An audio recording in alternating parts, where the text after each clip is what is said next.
જો ભાઈ આ સામે મકાન દેખાય ને ઈ મકાન આપણે લીધું ખાલી 2 લાખ રૂપિયામાં.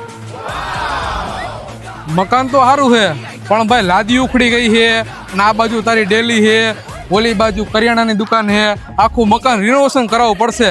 એ બધું ઠીક પણ તે ગામડે કા મકાન લીધું? અરે ભાઈ ગામડે મકાન લેવાનું કારણ એક જ કે ની આપણે સિટીમાં 2 લાખ રૂપિયાનો પ્લોટ ન હોય. પ્લોટ તો હું પણ સંડાસ બાથરૂમ થાય એટલી જગ્યા ન આવે. એલા તું સિટી મૂકીને ગામડામાં રહેવા આવીશ? એટલે ના ભાઈ હવે આપણે રહેવાનું તો સિટીમાં જ છે પણ આ ગામડા વાળું મકાન રહ્યું ને એ સિટીમાં લઈ જાય. કઈ રીતે? એટલે ભાઈ આપણો એક મજૂર હે કાઢ્યો ઈ મકાન લઈને આવશે સિટીમાં તો ઉભો રે.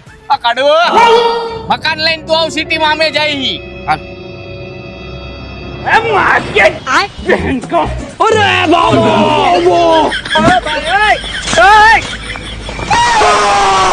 अमेरिका क्या कहता था? क्या हो तुम? आज हम कहते तू क्या है बे?